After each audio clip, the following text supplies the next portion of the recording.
Herzlich willkommen. Mein Name ist Mathilda Krzykowski. Ich habe die große Ehre, diesen Abend zu moderieren, auf Einladung von der Marlene Pölzig Stiftung. Bevor ich Ihnen erkläre, wie der Abend verläuft, wird Jan Schultheis uns erklären, wie es zu dieser Veranstaltungsreihe kommt. Und einen kleinen Applaus für Jan Schultheis. Good evening, everybody. My name is Jan Schultheis. I'm one of the founders of the initiative. I'm an art historian and urban planner. Just some brief information on Marlene Pölzig, who is the namesake for our initiative. Who was she? Why is her legacy important and inspiring for us? And what is our initiative aiming for? One of the points that we feel is particularly remarkable is that she was able to work creatively and to build in the first decades of the 20th century. It was not common then, and it is still not fully routine and obvious in architecture and Baukultur today. Marlene Pölzig was a pioneer in early modernism. She was a partner for life and work, a mother, and a lot more. She worked as a sculptor.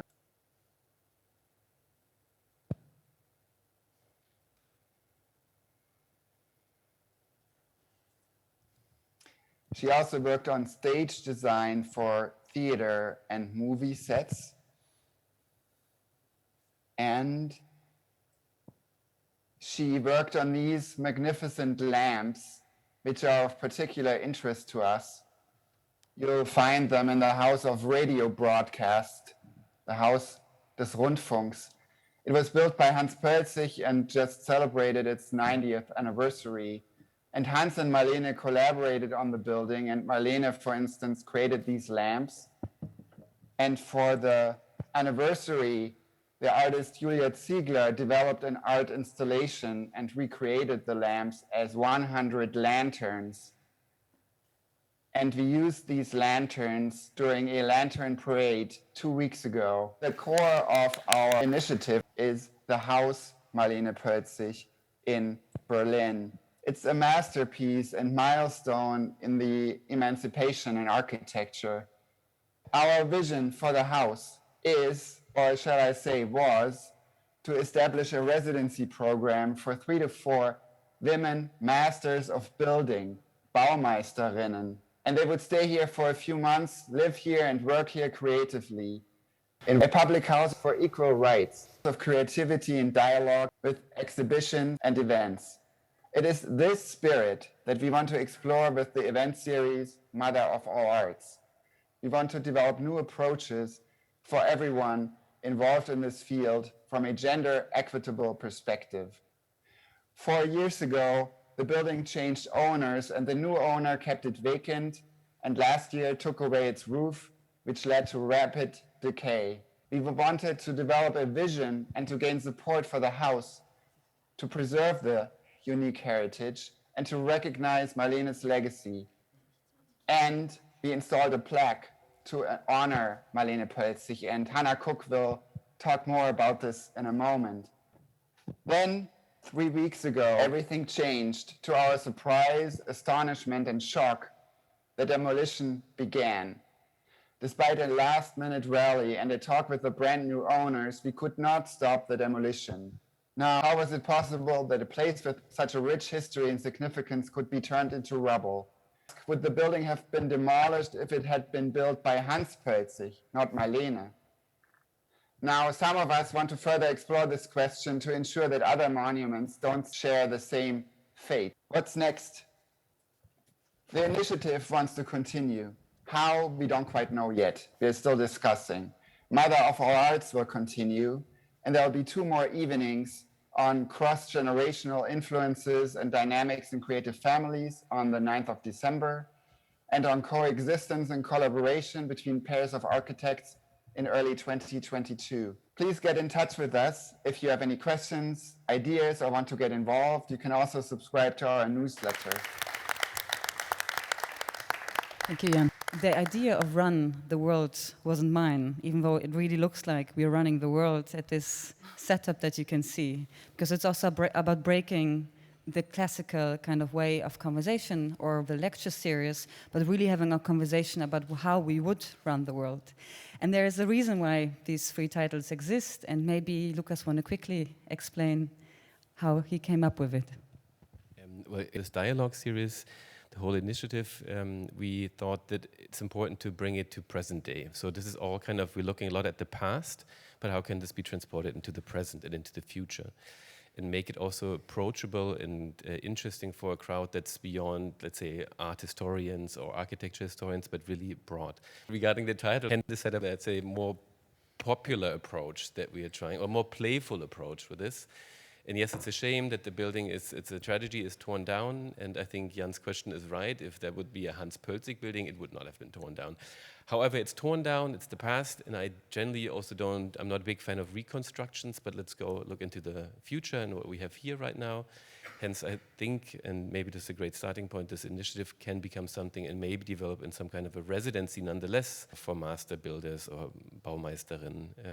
So anyways, that's the simple introduction. Perfect. Give him an applause.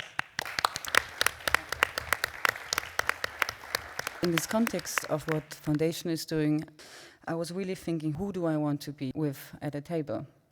And I really thought to invite these 4 people due to reasons of not that they only formulate criticism, but they also make work that makes this criticism visible and suggests certain things that we could approach or change in the way we work and live. On your right side, we have Hannah Koch, an artist, and then we have Alexander Auris, an architect, Angelika Hinterbrander, also an architect, and Anna Yeboah, also an architect, I would say, right? Yeah. Formally speaking. We have a lot of objects, things, references of the work of these 4 people here. And in between, we will use this table camera to show you some of these things. So I will start first with Hannah. And each of these 4 people will introduce one specific work that they are working on via this table camera. So what you can see here is the memorial plaque for Marlene Pölzig I did last summer. So there was this wonderful house. It was wonderful once, but now it's demolished. And you had a plaque which was remembering Hans Pölzig. There was no word about Marlene Pölzig, and actually she was the architect. So the initiative Haus Marlene Pölzig asked me to create something that is there, is visible, and accompanies the demonstration in July. The original plaque for Hans Pölzig was already torn down, so we don't know where it is. And I built one in kind of the same dimensions as the original, honoring Marlene Pölzig and also making her kids and her husband visible. So that it was quite important for me to not erase, to not exclude, but to have everyone mentioned who was living there. Mm-hmm. Yeah, and so right now it's still hanging there, that's still up, and I will probably take it down tomorrow. And then we will have to see what we will do with the plaque. You definitely have to document the way how you hang it up and keep it for documentary reason. I'm going to continue with Alex, who produced a film that is titled 4.6 kilometers that happens in Brussels and talks about queerness and how being free is really important. Yes, I'm Alex. As I said, I didn't explain my topic of research, but it's I research queerness, which I'm later going to explain my perception on this concept. Specifically talking about the first work, I developed a more short movie documentary about queer experience in Brussels. And should I move to present? Okay. Okay, so this is the center of Brussels, and my interest in this short movie was to actually the neighborhoods where we live affect the way we act in the public space for queer people, for women, and maybe for some men. So in order to connect these experiences and talk about space, I decided to make a walk that connects the neighborhood here, Molenbeek, where I work and live, and Ixelles. These 2 neighborhoods are very different regarding their demographic. One very conservative and the other one very international and open. These 2 extreme points are 4.6 kilometers separated, and they connect 5 different spaces in the city. And each of these spaces are told by the experience of a queer person from Brussels.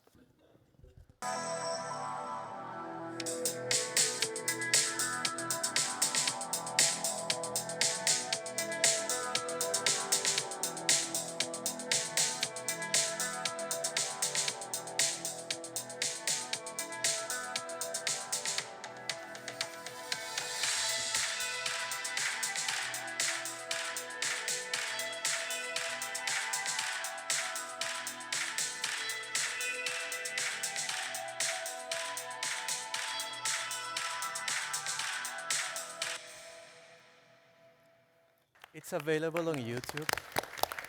The last thing I wanted to say about this project is that me being an immigrant after Corona and doing an international master's, I ended up my studies without a network of friends or professional network.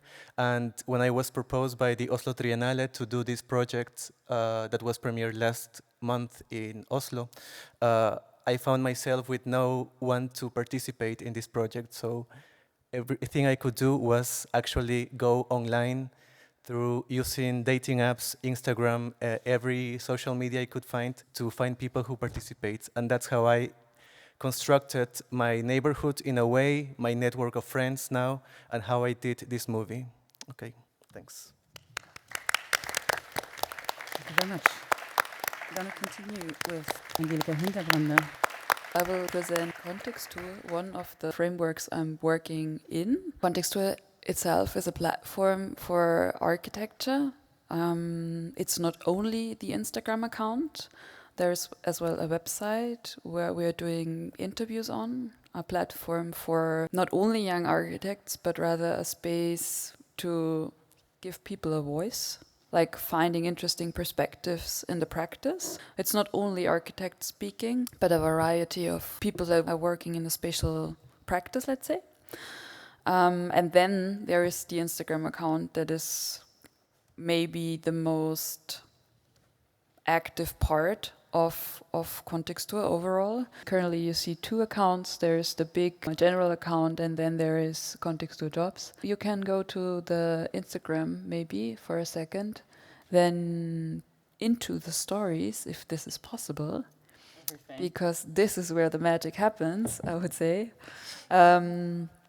A lot of the discourse and current questions in architecture are discussed there, and it enables to bring people together, to form networks, to exchange positions, and to mediate things that we are interested in, but the community is interested in as well. To add another aspect to the project, it's the female head of content team are basically running the whole thing. I actually really love it also that you call it a digital magazine spinning around architecture. Thank you very much, Angelika. Give her applause. Thank you. Yeah.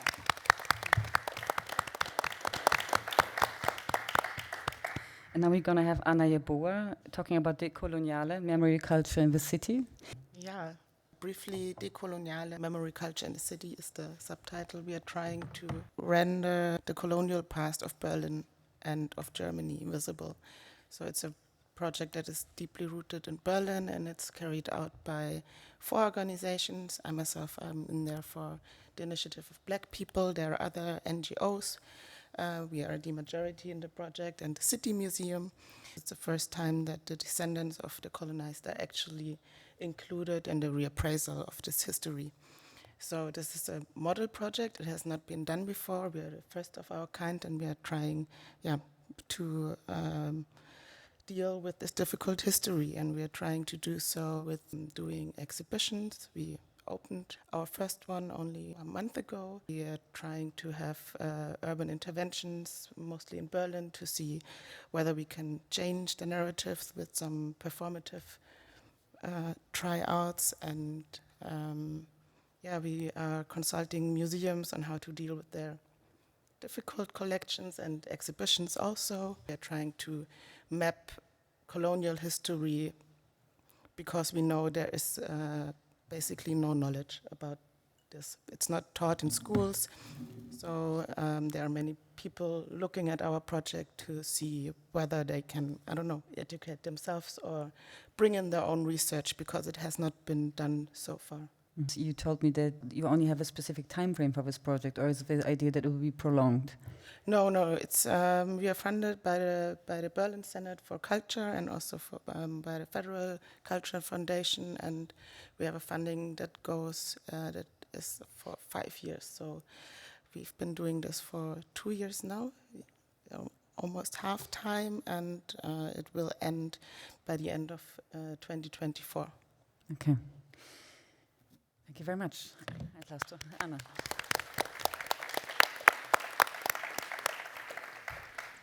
Obviously, there is an agenda between each of his practitioners here at the table, and all of them have to do something with transformation or systemic change. And there is 4 terms that I have in mind when I think of the 4 of you separately.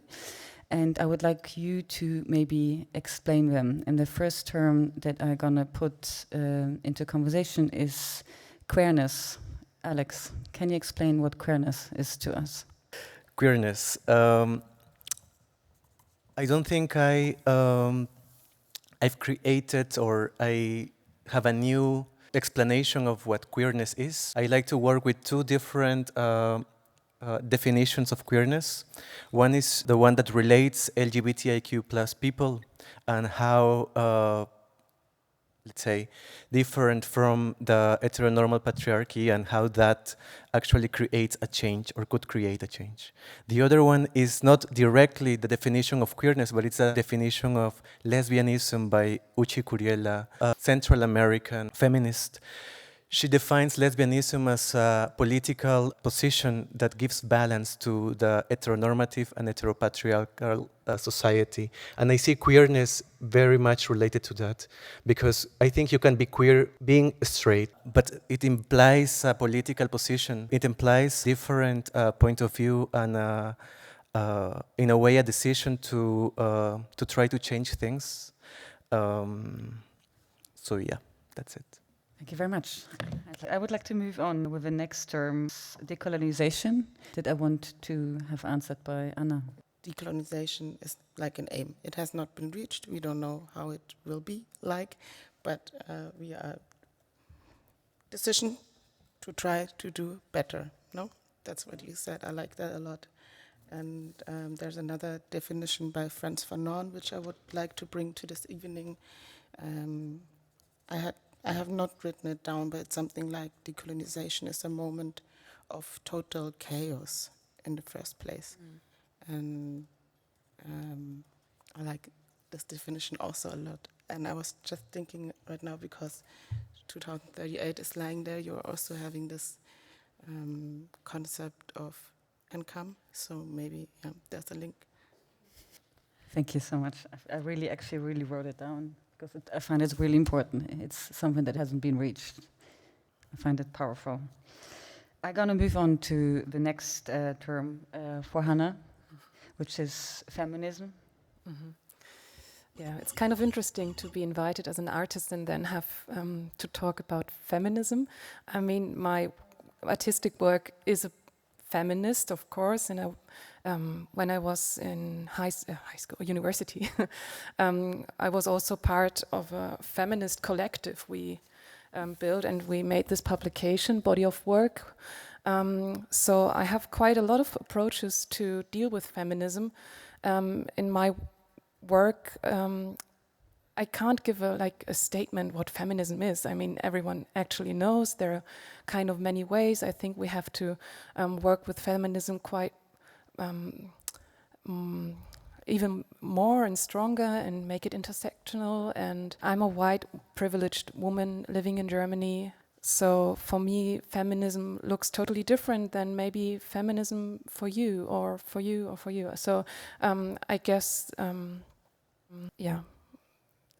I think it's more, of course, about personal views in the context of your work, in the context of how you see the world and how you act around it. When my students ask me how I feel about feminism, I just say, well, I think everyone today should be a feminist, you know, because it's just about being against a system that puts, you know, the patriarchy to the fore. Yeah, it's about closing gaps and making the world and spaces also in urban places more accessible, and also this museum making Safe. it more have safe spaces and places. So yeah. Thank you, Hannah. And then we're going to go over to Angelika Hinterbrandner, who's going to talk about inclusion. Yeah, I actually wanted to ask you why you appointed the inclusion to me. I mean, to be honest, I had this list, and they obviously there are more terms on it, and some of them, like I wouldn't even separate it so much, Like actually, I could put four terms into each of you. Yeah. But it's more about having a conversation about how you perceive these terms and how you perceive them also within your work and how you deal with it to the outward. It's not each of these words have a meaning, and how do you deal with that meaning? I would say I understand feminism a lot, and it's the same for me with inclusion, as a way of thinking, or rather an understanding of the world that enables me to understand where I'm positioned and how I need to deal with the world to not pass on oppression, or to understand how to enable others. So it's rather about understanding how the overall setup of the world is than like a specific way of how to do things for me. And it's the same with, inclusion is somehow for me opening up the platform for others, let's say, to enable others to speak up, because speaking and being present somewhere is gives power to people. And I think that's a way of understanding the world. On the other hand, this very classic, let's say, understanding of the word is positioned within 4 words, like separation. I wrote it down: exclusion, separation, integration, and inclusion. So you can put it down on the. And there is this very nice graphic that explains it in one go. Wow. A lot of colorful dots, let's say. So integration is having a group of people being part, but being still their own group, and inclusion enables everyone to be on the same level. And I think that's the goal we should aim for. We're going to give it another round of work examples, because I think it would be nice to hear more about what you actually do. And Anna, you talked in the context of Decoloniale about an exhibition, a recent exhibition that you just opened that is called Looking Back. Maybe you want to give me some of the pictures and I put them down? Yeah, we've opened it 15th. Can you hear me clear now? We've opened it 15th of October in the Museum Treptow, which is a very special place. I for myself didn't know that Berlin has 12 district museums, very small, tiny museums that are doing great work in a very small local circus. And for Treptow, we worked together with them on this exhibition, on the first colonial exhibition that was happening in Treptower Park in 1884. In this exhibition, 106 people from the former German colonies were brought to Berlin. They were exhibited like zoo animals for months, and thousands of Berliners went there to have a blast watching them doing, I don't know, normal things like cooking or cleaning or dancing or whatever.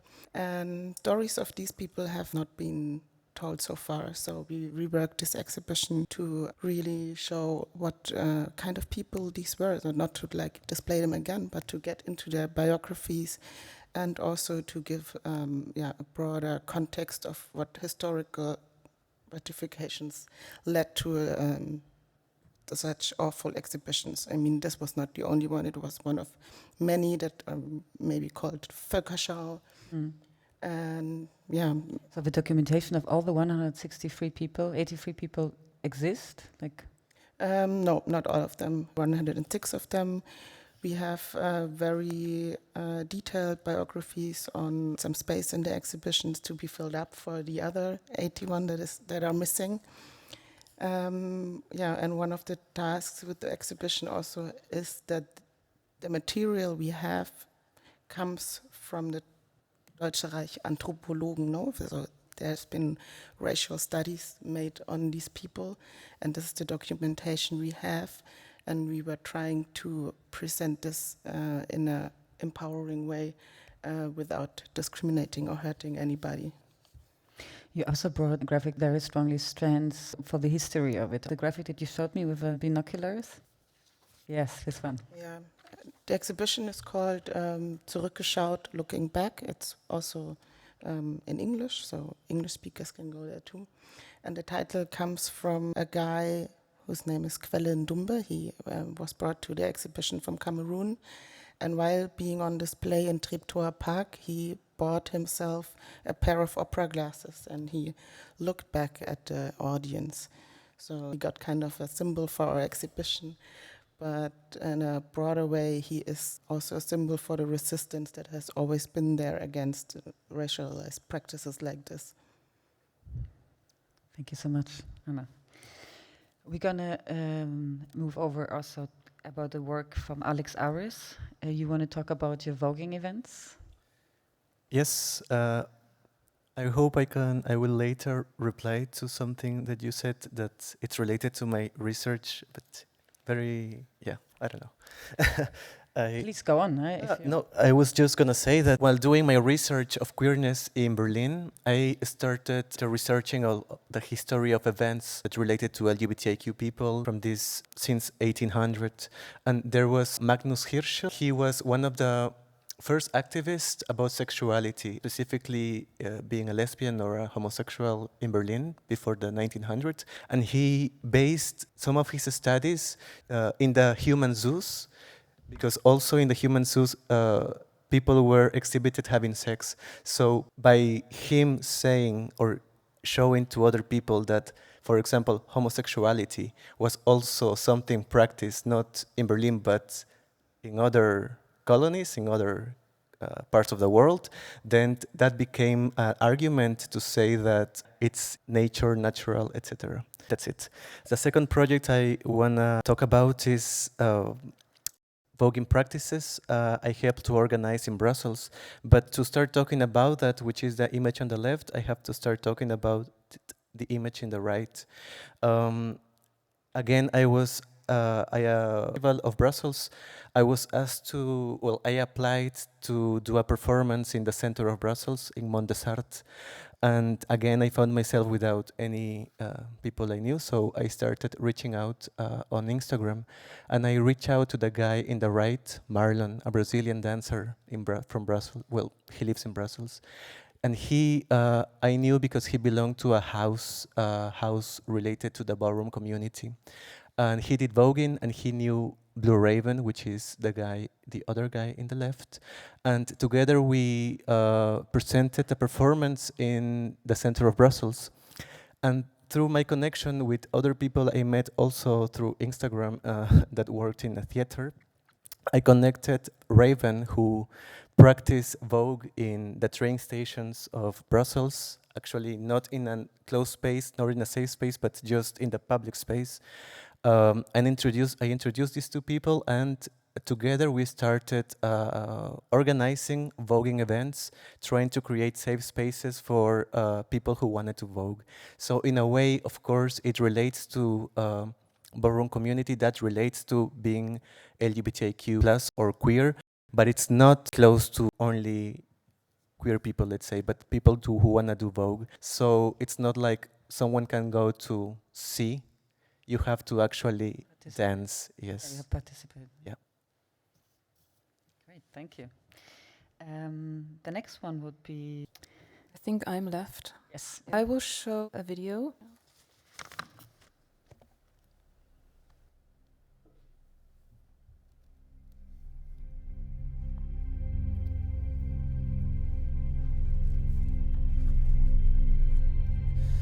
So this work is called Ada Versus, and you can see me with my daughter Ada sitting in front of a lookalike of Marina Abramovic. So everything you can see here is restaged. I built the whole setup, the clothes, the furniture I tried to copy in an exact way, and of course Marina Abramovic as a double. And I sit with my daughter, breastfeeding her. Yeah, so the video goes 10 minutes. I will not show the 10 minutes, but fast forward so you can see it's just a very slow motion camera close up to us. And the second one, it's kind of the similar story. I'm sitting in my bed of Tracey Emin, or it looks like the original My Bed by Tracey Emin, which I also rebuilt in every detail.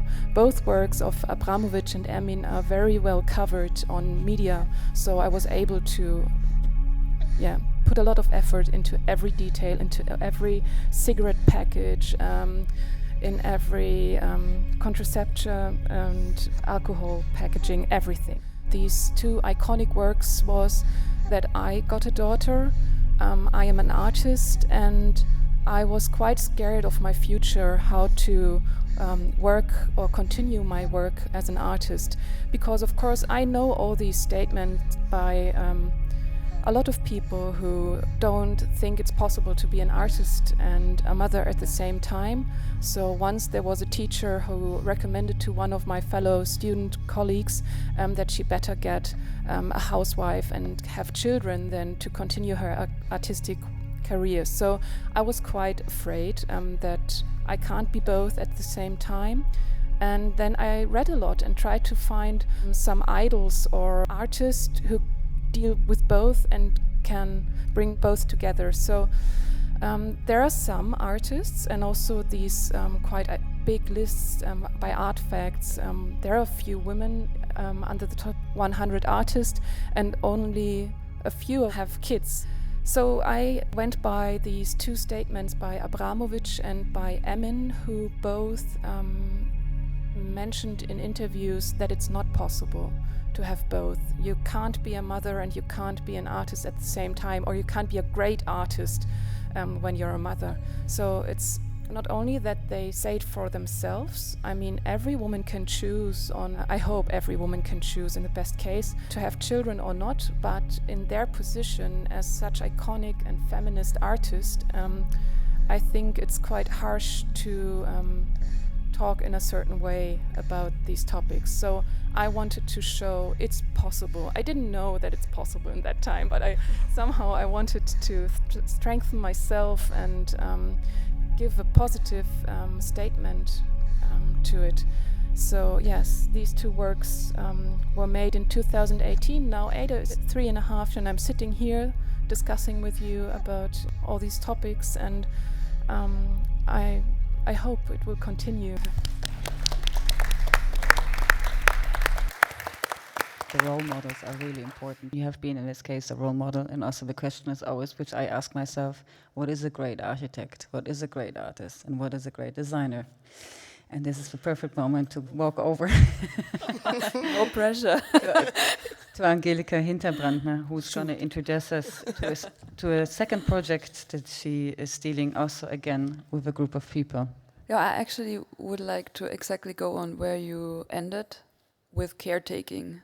Because this aspect that you showed in your work is not only not valued in art, but in basically any other industry either. I mean, first of all, it's not compensated, so it's unpaid labor we are doing, especially as women. And on the other hand, the practice itself of like taking care of something and caring for something is just not valued, let's say. And I think this is a good starting point for the Moratorium, the second project, because this is a lot about taking care of what is already there as well. Maybe, Matilda, you can show the website. So last year, together with Charlotte Malter-Barth and B+, we proposed Stop Building. Very, of course, populist claim to do so. And we basically started with a series of talks on the topic. And the idea of not building anymore is very much connected to the idea of taking care of what is already there. So we discussed how a reality could look like where we just stop using more resources, like just building more space, because there is already a lot of space that we could use. Of course, this is a very Western-centered idea of just stop building, because it's not affordable or like not possible for everyone to just stop constructing overall. but the idea of giving it a platform and bringing it out to the world to have people discuss it and like foster ideas around new practices of how we work as architects was very inspiring on one hand, because we tried on one hand to have a very diverse round of panels, not only on a male-female level, but as well on like a more global scale. Let's say the first panel was hosted by Charlotte Malter-Barth at Harvard GST. The second one was hosted at the ETH in Zurich. The third one at Vaxatere, all digital, of course, because it was during Corona. At Vaxatere in Venice, and the last one took place at San Gimignano in Lichtenberg. So we kind of like really tried to open up the discourse, and it was actually quite overwhelming. Yes, I would say overwhelming to have this feedback and so many, especially young people, interested in this idea of changing the practice and fundamentally rethinking how we work and how we think about as well about everything that is already there and existing. And I think this is maybe a very nice closing for the round of presentations, because it comes back to the connect to it. Yeah, please.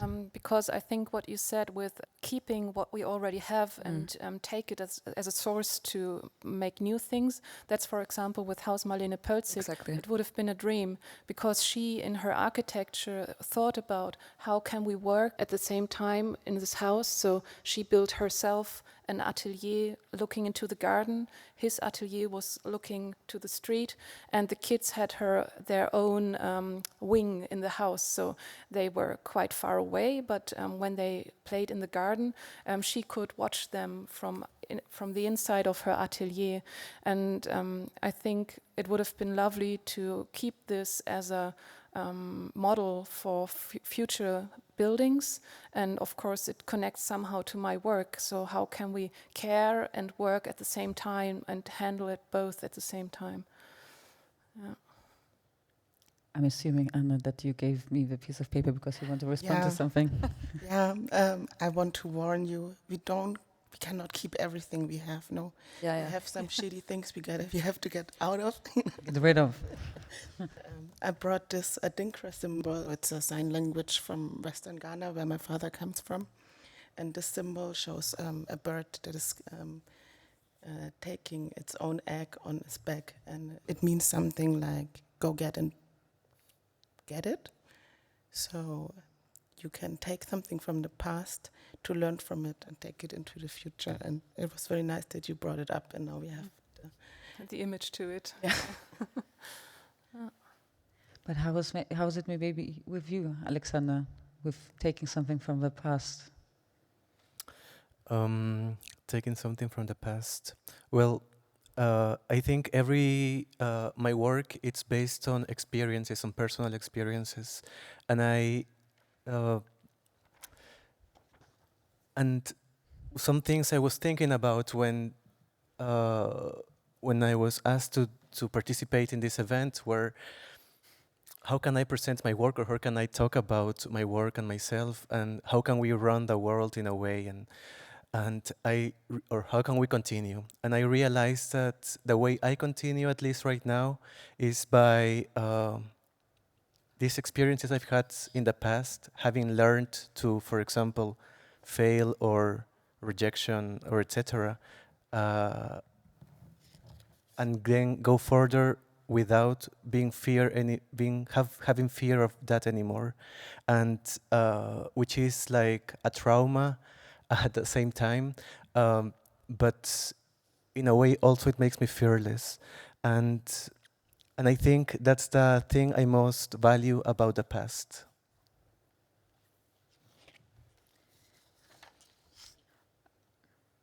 Put it there. Yeah, I don't need to necessarily say something. I just wanted to have it there. Okay, sorry. So the format is still sometimes a bit confusing because we decided that we have always different kind of references of the work and things that they inspire them, and then there will be obviously this moment when things are shoveled back and forth.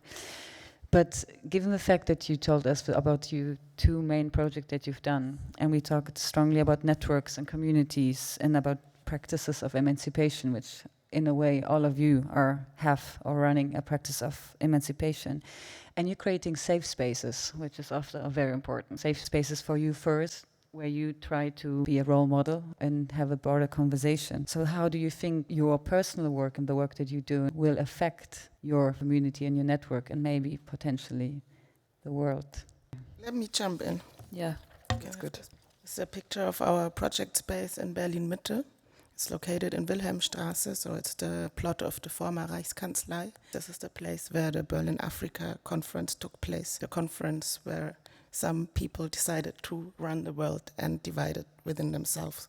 You were asking how we are creating safer spaces for us and our communities, and we are really happy to have secured this place for our community. A lot of people visit us from Africa asking where is the remembrance for this Berlin conference. And before we have moved in there has been none. There are a lot of memorial plaques in this area. We have Berlin Conference, the bunker where Hitler killed himself, Topographie des Terrors just around the corner, and so on. So there's this conglomerate of memorial plaques. And as an architect, I always wonder, and this would be a question I have to Hannah, what to do with it. And the story of your work and your memorial plaque, it touched me on a different level, but I could not put my finger on it right now. Yeah, I mean, what we try to do is, of course, you have to rethink who do you want to remember to, do you want to change things, is it possible? I mean, there's also always a big discussion when you want to remove this old traditional things like statues and buildings and Humboldt Forum and everything. It's really going on, this topic. And yeah, we just tried to have a similar style to keep the way history is told, but to put the right names on the plaque. That it didn't stay, but we tried our best, I think. But I know what you mean, this awkwardness of sometimes seeing certain monuments, a certain reference, you know that something historically speaking went wrong, and sometimes we cannot pinpoint it because we haven't spoken about it enough. Yeah, I mean this, but I also mean like the bodily of experience of meeting a memorial plaque. No, as an architect, you're also always thinking about the spatial experience and what does it do to your body. And then we have this broad culture of putting posters basically in the street and saying like, okay, now there's a reappraisal of history, but I don't have a solution. So there is this project called Stoppelstein. Yeah. Stolpersteine. Yeah. Yes. Okay. So I found that quite interesting because it's not only in Berlin, it's all over Europe, in different cities of Europe. And you don't notice really, well, for the people that don't know, it's these plaques that tells the information, name, datum, where they were born, where they were died, and the places where they were sent by the Nazis to concentration camps, for example, and the year. So they are put in every house where there is a registration of those events, and whenever they do that, they do kind of a ceremony with people that has been related to relatives, etc. So that I found interesting, not only because it's something that happens in different cities, but also something that you really cannot understand in the same way as when you see a plaque in a vertical position, in an open space, in a park, etc. So, yeah. Angelika, what I like about exhibition making is that the way you as a curator put different things in context, you can tell a different story. You can raise questions by putting objects or exhibits or models next to each other. And obviously it was well intended to do that next to a classical institution built by the Belgian Victor Horta and having that big poster, because the poster was in perspective actually much bigger than the model itself. And the question is maybe soften it up, like how did your work have affected so far with the moratorium, the architectural landscape? Where do you hope maybe it could be brought to? I think what I'm personally interested in very much is like building networks so to enable more people to use knowledge and to like strengthen a topic or like go for something, because it's just easier to do it with more people than when you are alone.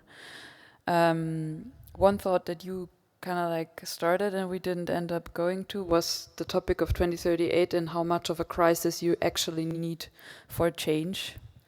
And I think this is a super important and burning question at the moment. How much crisis, or like how much more pressure do we need? Because there is already so much pressure on like the system, let's say. It's very abstract, I know, but I mean, how do we deal with the climate crisis? Well, like how do we want to approach the future for the next generations if we are not able to like change how we work as society? So yeah, I really hope that through getting people connected and through developing ideas that can be used by more people, we can change something. And like having these networks and getting feedback gives me hope that there is the possibility for change. Question to maybe all of you. What is the things that you've decided so far, what you've done, and can you give us an example how that has affected a community, or has it affected a certain situation, or maybe one person? Could be also your neighbor.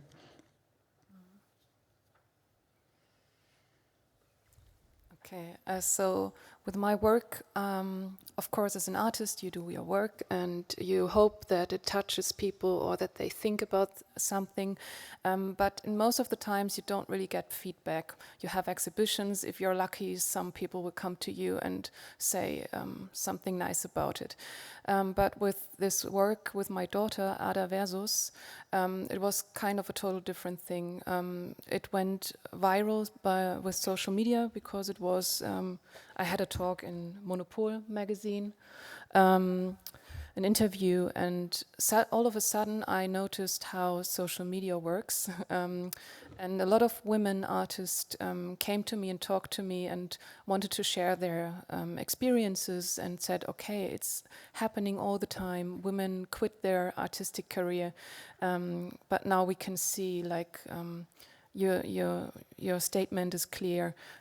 There's also a different way to deal with the situation, and it was kind of touching to me to hear all these stories, because I didn't expect that people would reach out to me and want to share their experiences. So yeah, this was the first work where I really noticed that you can have an impact.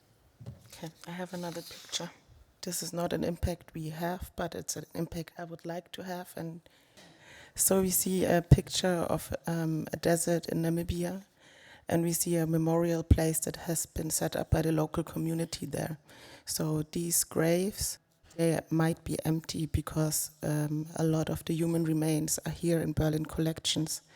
So if I could have an impact, I would like those human remains to be brought back to Namibia, to be put down in the earth as they should have been. I mean, Germany is the gatekeeper for that. No, I'm not a politician, I'm neither a museum director, but we know that we can lobby and push forward these things because there have been returns, and I think we have a moment now to be loud and to lobby for these restitutions to happen. Yeah, it's very important. I really don't want to answer this question. No, it's like, because I feel like it's not, I don't do anything that is impactful enough. So then I brought this very classic one. Why have there been no great women artists? Because what we talked about today, this is a text from Linda Noschlin, is nothing, it has been discussed for ages already, and we know what the problems are, that there are structures that are not made for women, or like, let's say, especially made for white men to like play the canon, to be there. So it's not about that there are no good women artists, but the conditions are just not there for them to flourish. And then I brought this Hail the Maintainers.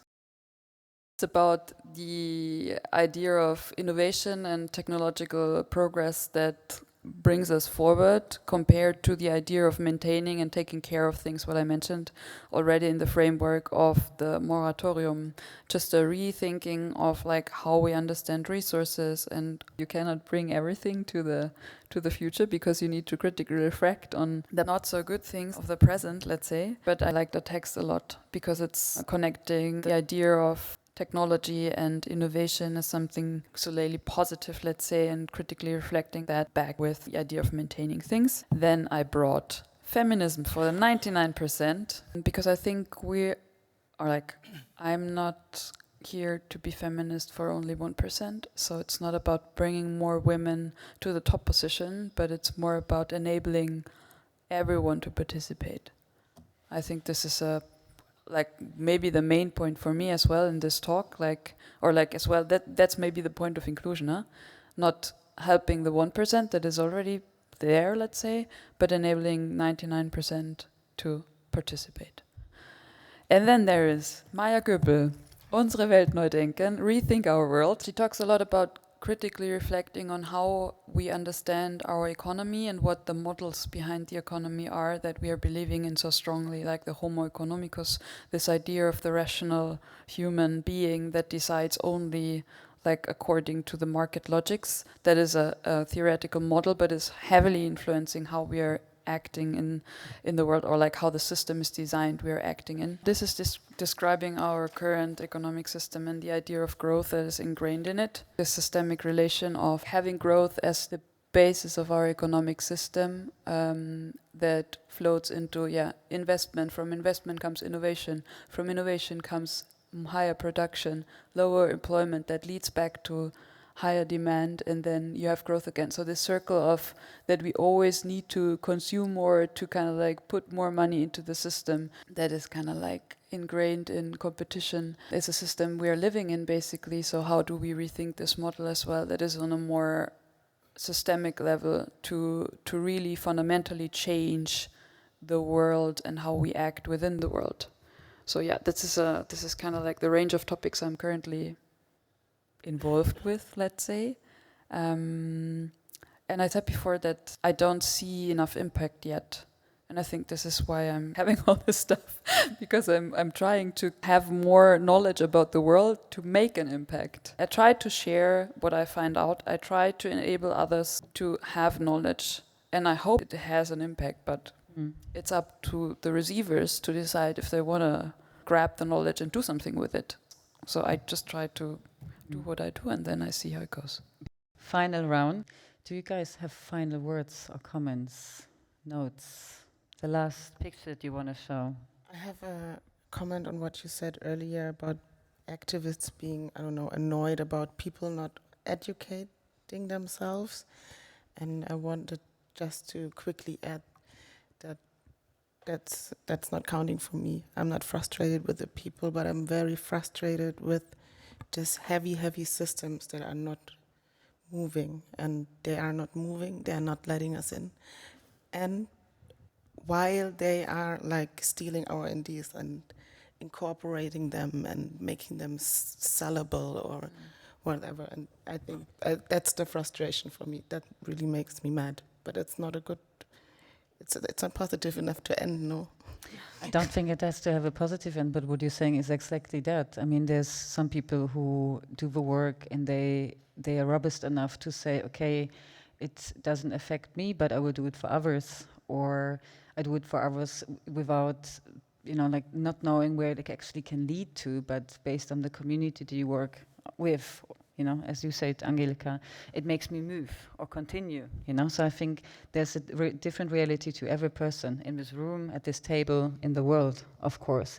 But I agree, the craziness of some of us having these ideas, how you could kind of introduce this change, but then there's the people who actually pretending to introduce this change for, maybe sometimes even financial reasoning, which is obviously not a positive note to the end, but a very important note, I believe.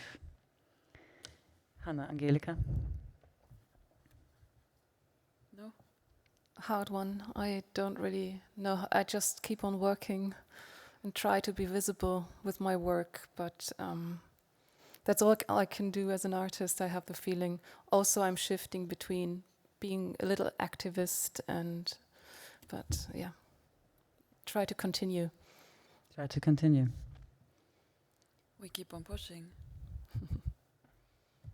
And okay, one thing is maybe make more connections. Don't try to be there on yourself. Build gangs and try to keep things together. Yeah.